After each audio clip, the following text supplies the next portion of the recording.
our flowing pressure to the average reservoir pressure, we have to add this constant. And the constant is the product of the flow rate and the B pseudo-steady value, which is the inverse productivity index that we talked about earlier. So this guy is sort of the key parameter. We know the flow rate, we know the flowing pressure, but we don't know the B pseudo-steady state. You can't get it just from looking at this plot.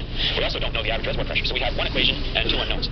So at first glance, we're, but we do have another constraint or another equation that we can apply to this. And let me explain how that works. What you're looking at here is our P over Z flowing plot, so that's easy to plot that data. That comes straight from the spreadsheet of production. And what we're going to do is take a little bit of a leap of faith to start with and just take a wild guess at original gas in place.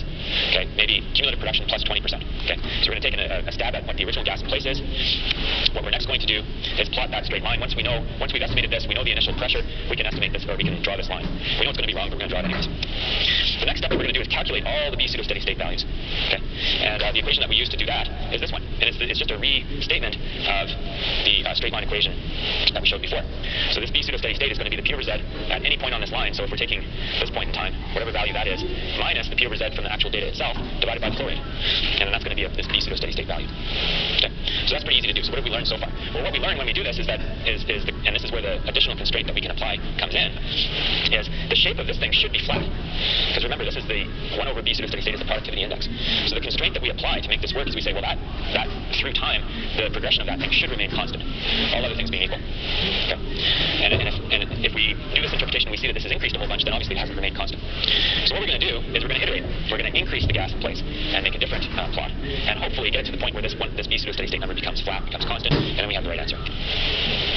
So 1 over B pseudo-steady state should tend towards a flat line. We iterate on the original gas in place until this happens. The final step is we actually go back from the raw data and produce the true P over Z, the actual static or equivalent static P over Z data based on the raw P over Z data that we have. And we do that using the same equation, so this stuff is all generated using the same equation. So the P over Z data now is P over Z flowing plus Q times steady state. We now know what this constant is, because if you remember, we went back and we actually can measure it right there. Okay, so we know what that number is. We simply multiply that by the flow rate, we add it back to the flowing pressure, and then we get our data. And that's really the flowing P over Z formulation. That's how it works. To quickly illustrate, because it may look a little bit better, we can see it done dynamically. I'll go back to my boundary dominated flow example and illustrate how this looks in the software. Okay, so we start with our flowing pressure. That's our productivity index plot. And I'm plotting the flowing pressures, or the calculated flowing P over Z pressures on there as well. If I have interpreted the incorrect original gas in place, okay, that was our first estimate, the shape of that, the pseudo-steady state plot, is incorrect. If I interpret it being too large, then it's still incorrect. It's going down now. What I really want to do is get it so that it's flat.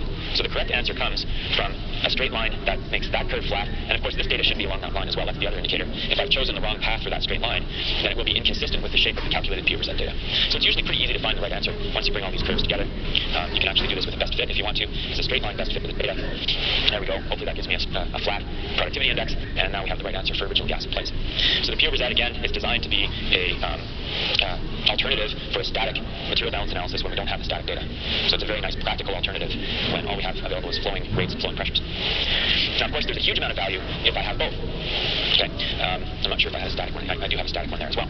So it's a little bit difficult to see, but there's a red dot that has shown up on that plot as well. And the red dot is right in line with this data, and that's exactly what you would expect. The red dot is the static pressure. There was one static pressure that was measured in this data set at this cumulative production. We have that data available. We're plotting that on the same graph because we want to ensure that it's consistent with the flowing data. If the static data and the flowing data are not consistent, then there's definitely some diagnostics that we can do to understand what's going on. That in a perfect world, that shouldn't happen. In a real world, frequently we do see some differences between those data sets, and that can teach us a lot about what's going on in the reservoir. For instance, if there's a divergence between the flowing pressure and the static pressures are up here, the flowing pressures are down there, that indicates that we have an accumulating damage or a decreasing productivity in the well through time. And that can be very important to diagnose, obviously, because that has a huge impact on how, as a reservoir engineer, how I'm going to approach optimizing that system. If these things are right in line with each other, it kind of shows that everything is behaving the way it should, and the productivity is constant through time.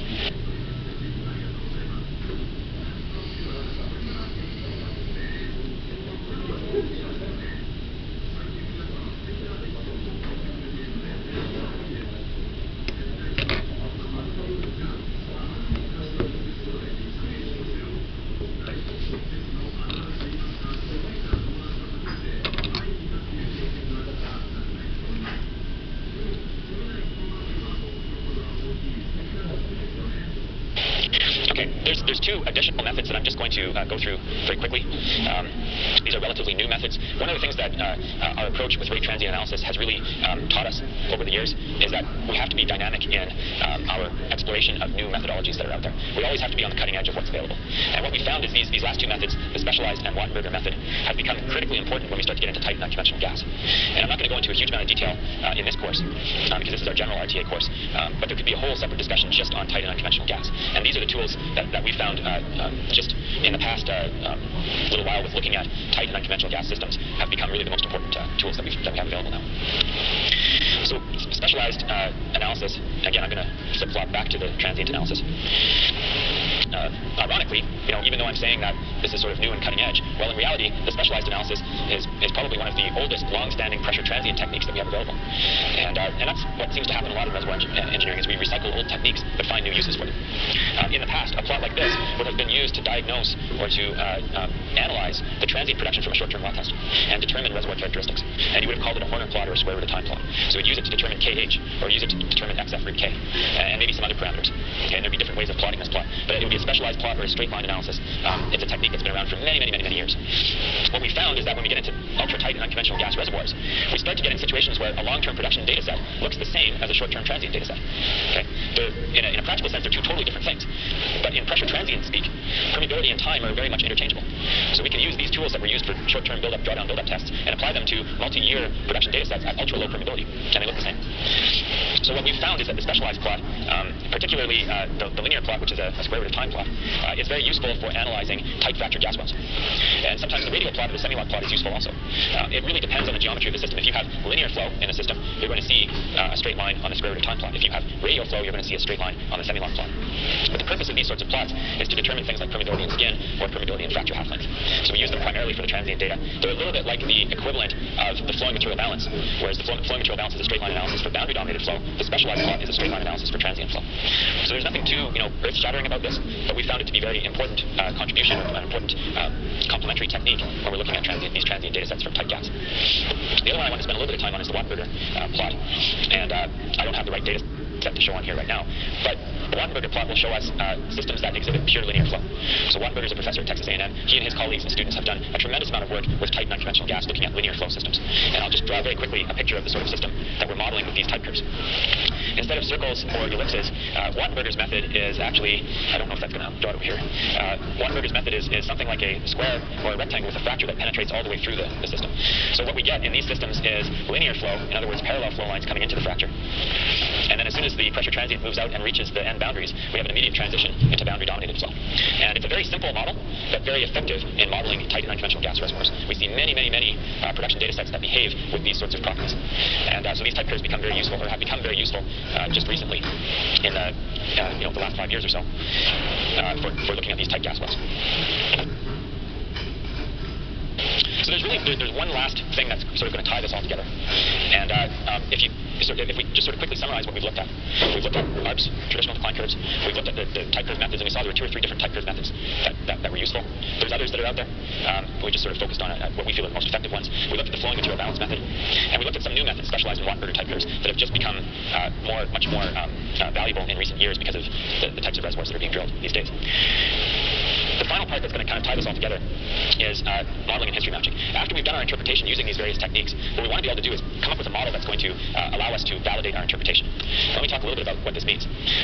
Basically, what a model is going to allow us to do is it's going to allow us to put some result or input parameters in and generate either simulated production volumes or simulated production rates. And then the idea is we history match those to our real data to see whether or not we've got a good fit. So before I move forward with that, I want to show a little bit of a picture of what this looks like.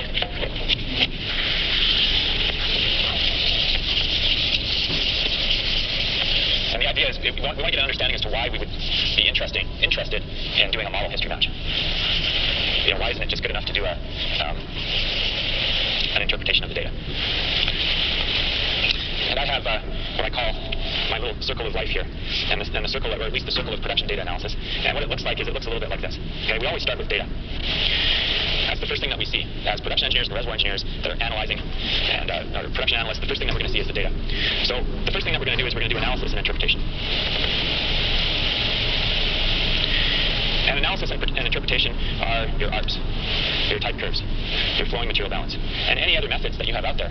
And basically what all these things have in common is they take data in and they generate results out. Okay? So they're going to give me results. If I follow the circle around, they're going to give me results. In the form of permeability, skin, XF, original gas in place, drainage area, you name it. Okay? All the results that I can get, and I'm pulling those results out of the data.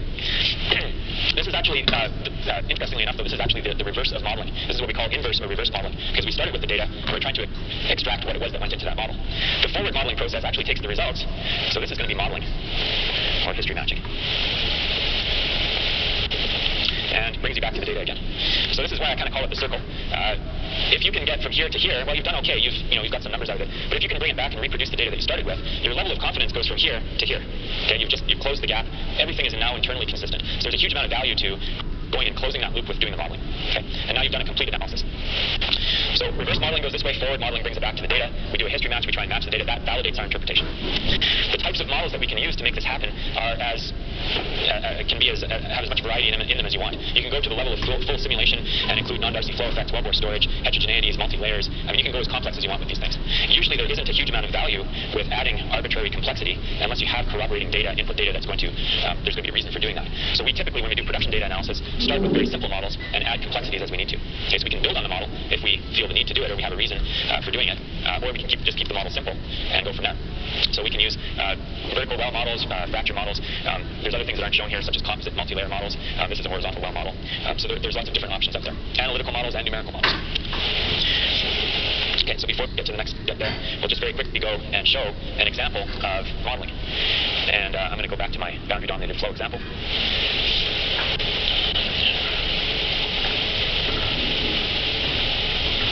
Okay, so here's my model. I'm going to seed the model. And seeding the model is really just putting some input parameters in. That's this part. Okay, so I've made some estimates of what permeability, XF, original gas in place are. And I'm going to populate the model with those numbers and try to reproduce the data. If I haven't done this part first, then I've got nothing to populate the model with. So the analysis interpretation part is obviously very important. That's where I get the input parameters for the model. So I've done this, and now the bottom plot on the left-hand side is going to show me my history match. And you can see a little bit of it right here. This is a pressure history match, and it's dropped right off into negative territory. I'm nowhere near matching the dotted lines. I'm not sure why that is. Let me go back and see. Okay, well, I'll take a different curve here. Let's go to radial, and let's say that's going to be my match. So I'm happy with that match. I'm going to go back to my analytical model, and I'm going to repopulate that model with that data. So by clicking on that button, I basically said, put all those numbers from that blasting game result into the model and generate me a history match. So that's what it's done. So now let's look at the history match. Well, we've got a solid line here, which indicates the simulated flowing pressure in the system, and then we've got the brown dots, which indicate the actual measured pressures in the system. And so what I'm going to do now is, it's pretty good. It's a fairly good quality match, but I can make it a little bit better. So I'm going to use my automatic parameter estimation to improve the match. And these are just software tools that we have available. And we can go from there. Now, typically what you want to do in this sort of situation is make fine-tune adjustments, because we don't want to really change our interpretation. We want to make sure that the numbers are close, but by fine-tuning it, we can get, okay, this is mathematically the best possible fit of this data. We're not doing an entirely new interpretation. We know basically what the numbers are. Just fine-tune adjusting them so that it gives you the best fit of that data. Okay, so modeling will let us do that. It'll validate the interpretation, allow us to fine-tune it to get the best possible match, and then we have one final answer. Instead of having 8 different interpretations, you've got one final answer with the model, and then we're in good shape. What I'd like to do is sort of summarize everything that we've talked about today. And this can be done, I think, fairly quickly. And we're going to talk about a systematic and comprehensive method for analysis. And it's really just a summarization of all the different techniques that we've talked about and where their value lies and how they all fit together. This is a little flowchart that discusses the different elements of production data analysis. Furthest on the left-hand side, diagnostics. We haven't actually touched on this yet. This is going to be the topic that I get into a little bit more next. But this is something that you'd want to do right on the front end. And we started immediately with the interpretation and analysis under the assumption that we had already validated and had done the proper diagnostics on the data.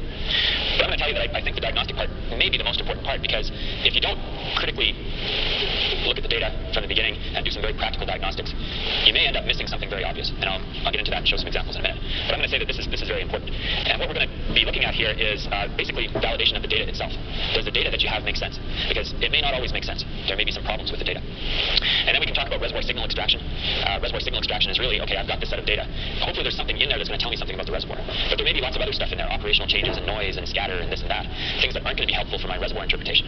So I'm going to try and filter that out and extract only what's valuable. So the diagnostics are kind of some upfront data preparation work, which I think always needs to be done in order to properly do the analysis from that point forward. Now the stuff that we really have spent a lot of time covering so far is the interpretation and analysis. And the interpretation and analysis, as I said before, that includes traditional Fedkovich, blasting game, Agarwal, NPI, flowing material balance, transient, all of these methods. And then, of course, the new methods that I didn't really spend too much time on, specialized in Wattenberger, haven't been added in here yet, but those are the new methods that we're using as we start to get more into tight gas, unconventional gas, and even tight oil systems. What we use all of these different interpretations for is basically identifying dominant flow regimes, and we talked about that, estimating reservoir characteristics, identifying important system parameters, and qualifying uncertainty. And all of those things together, really, they represent, as a reservoir analyst or production analyst, I'm trying to gain as much understanding about that reservoir and that well as I can using the data. And that's both qualitative and quantitative. I'm going to get some numbers out of it, but I'm also hopefully going to get an understanding for the dynamics that are going on inside that reservoir or inside that well. When I'm finished with that, I'm going to have some ideas about what's going on, maybe some results, and I'm going to want to plug those results into a model, as I said before, and this is where the circle comes in again. There is a lot of back and forth with this, and that's why I've drawn the arrow going back. For instance, you may have what you think is a good interpretation here, but then you put all the data in a model and it doesn't match. Well, then I maybe have to revise my interpretation, so that's where I go back into here and do this again and maybe find something else that's more consistent with the data. So everything has to fit. We can't have results here that don't work here, and vice versa. So everything has to fit with everything that we know about the system.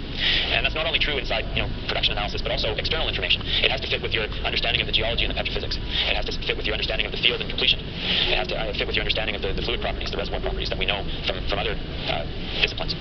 So everything has to fit together. Once we've accomplished this, we can move on, and then the final step would be production forecasting to determine reserves, to do optimization scenarios. Once we have a good analytical or numerical model, we can actually forecast under different constraints and different situations to predict how things may change if we try this or try that, or just simply to predict reserves, recoverable reserves under our current conditions. So that's usually the final step.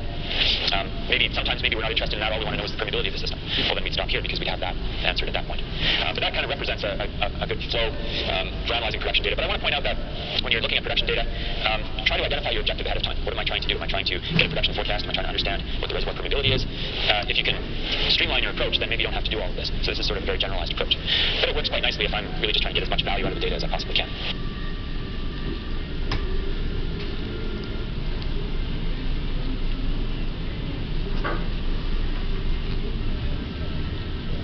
So I promised I'd get into some practical diagnostics. I think I saved this for the end of the course. It's a good place to finish up with, because it really starts to, we're going to look at some real data and look at some real practical examples. And I want you to get a feel for some of the things that we really have to look for in the data, and some of the things that we can learn every time we look at a data set. And at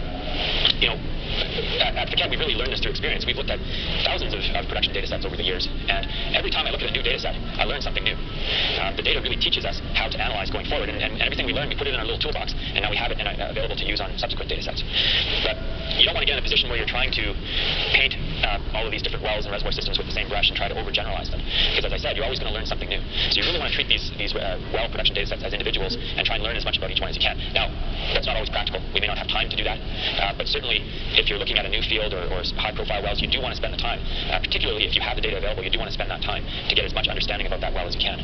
It will pay dividends in the long run, because if it's early in the life of the exploitation of the reservoir and you want to understand how to develop that field going forward, you got to put in that work up front. Once you get to the stage where you're in development mode and you're drilling lots of wells, it may not be as important to look at every single one, and maybe you can apply more of a cookie-cutter approach to your analysis. But I think we're going to need both of those techniques available, and certainly the practical diagnostics are important. And I'm going to talk a little bit about what these are, and then we'll go right into an example and show why they're so important. And hopefully I'll convince you of that. Diagnostics are qualitative investigation of data. It has to be pre-analysis, pre-modeling. It has to be quick and simple. And it's a vital component of production data analysis. Obviously, any sort of reservoir engineering work that I'm doing, I need to be critical of the data that's coming in. If the data that's coming into the project is no good, then I'm not going to get anything good out of it, obviously. Garbage in, garbage out. Okay, here's a typical data set. Maybe not so typical, but this is real data. And a client had come to me years ago and said, well, I'd like to get an analysis of this data set. This is a gas well, dry gas well, producing very high deliverability, high gas rates, 5 million cubic feet per day, and we have our daily flowing pressures measured. At first glance of something like this, I think what you might notice, or what I noticed anyways, is other than the obvious, which is both rates and pressures seem to be flat, is that the data looks good. It looks good in the sense that the rates or the pressures are changing continuously, which tells me that they're being updated very often. What I very often look for is a stair step. Stair step tells me that nobody's updating those rates or pressures. Are not being measured very often. So the measurement frequency here is not an issue. We're getting good quality measurements on a continuous basis. So I plugged the data into the program and did an analysis and found 90 BCF with virtually no evidence of any boundary-dominated flow or any decline. So it looked like a very, very large reservoir. The fact that it's flat here indicates that it's damaged. So it's probably got a high damage skin. Flat production. Haven't seen the boundaries yet. It's a very large